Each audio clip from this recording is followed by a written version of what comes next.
विधायक विभास सरदार एवं बारुईपुर पंचायत समितिर बारुईपुर ब्लक और थानार अंतर्गत हारदा अंचलेर मल्लिकपुर बलिबोয়ানী ग्रामेर बासिन्दादेर अभियोग दीर्घदिन धरे 400 बिघा सरकारी खाल जोरपूर्वक दखल करे रेखेছে स्थानीय रजत मोल्ला, कासेम मोल्ला, आনোয়ার मोल्ला, কোচা মোল্লা सह तादेर परिवार। গ্রামবাসীদের দাবি তৃণমূল সরকার ক্ষমতায় আসার পর থেকেই ওই খাল দখল করে রাখা হয়েছে এবং সাধারণ মানুষকে পানীয় জল ব্যবহার করতে বাধা দেওয়া হয়েছে।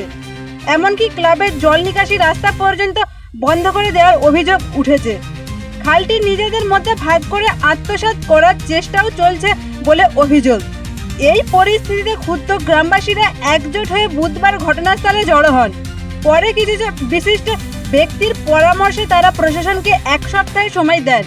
গ্রামবাসীদের হুঁশিয়ারি, এই সময়ের মধ্যে জল নিকাশি রাস্তা পরিষ্কার না হলে তারা নিজেরাই বাঁধ ভেঙে রাস্তা খুলে দিতে বাধ্য হবেন। অভিযোগ আরও গুরুতর, ওই পরিবার প্রায় 1250 বিঘা সরকারি খাল, নদীর চর সহ বিভিন্ন জমি দখল করে নিজেদের পরিবারের সদস্যদের নামে লিখিয়ে নিয়েছে, যার অধিকাংশে সঠিক দলিল নেই বলে দাবি। ওই ঘটনার প্রতিবাদে গ্রামবাসীরা ঐক্যবদ্ধভাবে আন্দোলনে নেমেছেন। ইতিমধ্যে গ্রামবাসীদের পক্ষ থেকে লিখিত অভিযোগ জানানো হয়েছে মানবাধিকার কর্মী হোসেন গাজীর কাছে। অভিযোগের ভিত্তিতে তিনি বুধবার ঘটনাস্থলে উপস্থিত ছিলেন। বর্তমানে এলাকায় উত্তেজনা বিরাজ করছে এবং প্রশাসনের ভূমিকা নিয়ে প্রশ্ন উঠতে শুরু করেছে।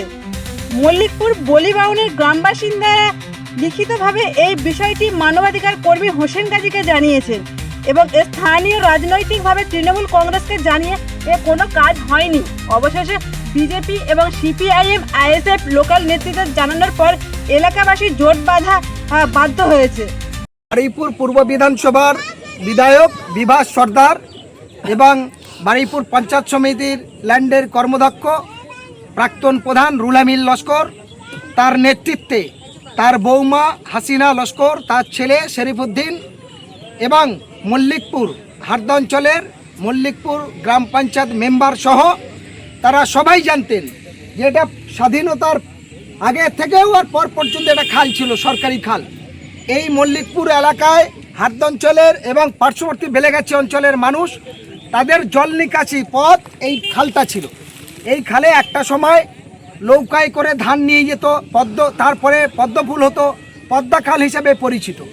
পরবর্তীকালে কি দেখলাম, এই তৃণমূলের নেতাদের দ্বারায় এই খালটাকে সম্পূর্ণ টাকা খেয়ে মাঝখানে ভেড়ি দিয়ে লিজ করে দিলেন। কাদের কাছে দিল? অজিত মোল্লা, আনোয়ার মোল্লা, এই গোটা মোল্লা পরিবারটা, সাহেব মোল্লা, কাসেম মোল্লা, তাদের জয়নাল মোল্লা সহ জলিল মোল্লা সহ এই মল্লিকপুরের একটা মোল্লাদের পরিবারতন্ত্র হিসাবে এই কয়েকশো বিঘা এই খালটা সম্পূর্ণ ভেড়ি দিয়ে এক একজন 4 বিঘা 5 বিঘা করে দখল করেছে। বারুইপুর জেলা পুলিশ, বারুইপুর থানা, বারুইপুর এসপি সাহেব, বারুইপুর এসডিও, বারুইপুর বিডিও, এরা কি চোখে কাচের চশমার পরিবর্তে টিনের চশমা দিয়ে দেখেছে এতদিন? কেন এই খালটা সংস্কার হয়নি? অবৈধভাবে বাদ দিয়ে কেন মাছ চাষ করেছে? কেন এতদিন পর্যন্ত অর্থ যে উপার্জন হয়েছে সেই পূর্বপুরুষ হিসাব থেকে রাজ পর্যন্ত সমস্ত অর্থগুলো এই মল্লিকপুর এলাকার সাধারণ গরিব মানুষ, খেটে খেটে মানুষ, বিধবা, বেওয়া, অনাথ, এতিম, প্রতিবন্ধীদের জন্য নিয়োগ করা হোক। যারা ছেলে মেয়ে পড়াশোনা শেখাতে পারে না, এর সমস্ত অর্থ দিয়ে তাদের জন্য কাজে লাগান।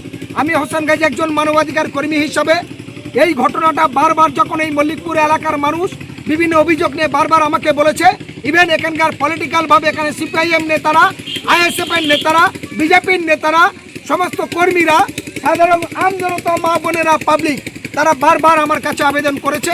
আমি খবর পাওয়ার পরে সঠিকভাবে ইনকোয়ারি করিনি, কিন্তু আজ আসার পরে নিজের চোখে এলাকা ঘুরে যা দেখলাম, পুরো পাড় দিয়ে এই মাছ চাষ করেছে অবৈধভাবে। আমি জানতে চাই হারদা অঞ্চলে বর্তমান প্রধান হাসিনা লস্কর নীরব কেন? এই অবৈধ টাকা কি তার পাহাড় হয়েছে? আমি জানতে চাই বিভাস সরদার বারুইপুর পূর্বের বিধায়ক, এর ফান্ড কি টাকা সে নিজে পেয়েছে? মৎস্য চাষিদের সমস্ত লোন করিয়ে দিয়ে এই টাকাগুলো আত্মসাৎ করেছে। তার সাথে সাথে বারুইপুর পঞ্চায়েত সমিতির ল্যান্ডের যে কর্মদক্ষ রুহুল আমিন লস্কর সম্পূর্ণ এর সঙ্গে যুক্ত। অবিলম্বে এদেরকে গ্রেফতার করতে হবে এবং খাল নিকাশিটা পরিষ্কার করে এতদিন পর্যন্ত থেকে যে অর্থ উপার্জন করেছে সেই সমস্ত অর্থটা এই গরিব মানুষের জন্য সাধারণভাবে বিডিও নিজে এসে, প্রধান নিজে এসে এই মল্লিকপুর গ্রামে দাঁড়িয়ে ঘোষণা করতে হবে যে এর এতদিন পর্যন্ত মাছের যে রোজগার, সেই রোজগারের পয়সা গরিব মানুষের জন্য কিভাবে বন্টন করবে তাদের পরিষ্কার ঘোষণা করতে হবে। তাই এলাকার মানুষ সবাই বিক্ষোভ দেখাচ্ছে। এবার এই এলাকার মা বোনেরা কি বলছে, সাধারণ কি মানুষরা কি বলছে সেটা আপনাদের দেখতে হবে এবং শুনতে হবে। না খাল কাইটে দাও সব।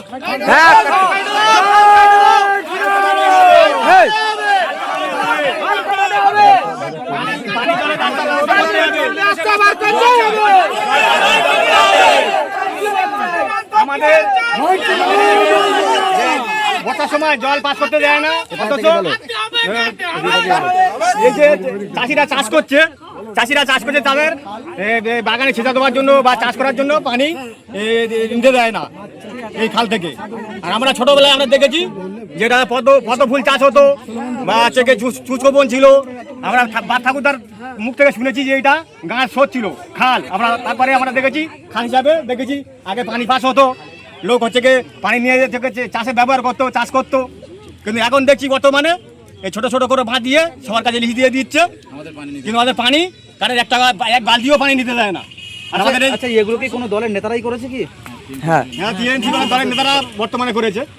কি চাইছেন এখন? এখন চাইছি আমাদের যে জলের জল আমাদের থেকে পাস হোক, আমাদের থেকে জল যেরকম ছিল সে পাস হোক, তারপরে হচ্ছে কি চাষিরা জল নিতে পারে, অথচ আমাদের জল নিকাশের রাস্তা যেন ক্লিয়ার হয়, এরকম চাইছি। বিগত দিনে এই যে সরকার ছিল সেই সরকারও এই অবস্থা করেছে। তৃণমূল আসার পরে সবথেকে বেশি সমস্যা হয়েছে এই খাল থেকে কেউ কোনো চাষি একটু পানি নিয়ে চাষ করতে পারে না, বা খরকালে হয়তো একটু কারণ মাটির দরকার, কেউ একটু মাটি নিতে পারে না, বা বর্ষাকালে এই সব বাঁধ দিয়ে সব জোরদার জমিদাররা সব দিয়ে দিয়েছে, পাড়ে আসার কারোর ক্ষমতা নেই। বা পুরোই এই যত আমাদের এলাকা আছে প্রত্যেকের উঠোনে 1 হাঁটু 1.5 হাঁটু করে পানি বেঁধে যায়, কাটাবার লোক থাকে না, ইনে প্রচুর সমস্যা। আমরা তৃণমূল নেতাদের কাছে অনেকজন গেছি, আমাদের হাঁকি উড়ে দিয়েছে। আমাদের এখন আমরা এটাই আমাদের গ্রামবাসী বলছি, এই নতুন যে সরকার এসেছে এই সরকারের কাছে আবেদন করছি, সরকার যেন এই খালটা ছুটিয়ে দিয়ে সমস্ত বাঁধ ছুটিয়ে দিয়ে সংরক্ষণ করে পানির ব্যবস্থা ঠিকমতো করে দেয়, যাতে আমাদের চাষি এলাকা চাষিরা এই জল নিয়ে তারা যেন চাষ নিয়ে এই জল নিয়ে চাষ করতে পারে। আপনারা কি চাষি? আমরা সবাই চাষি, আমার ভাই বোনেরাও চাষি, আমাদের বহু গ্রামবাসীরাও চাষি, কিন্তু এই পাড়ে আসার ক্ষমতা নেই। সেই জন্য এই নতুন সরকারের কাছে আবেদন, খালটাকে পুরো ছুটিয়ে দিয়ে পানির একটা ব্যবস্থা করে দিয়ে আর এভাবে করে দিক যাতে আমাদের চাষিরা এর থেকে জল নিয়ে তারা চাষবাস করে খেতে পারে। হান্নান সর্দার, মল্লিকপুর।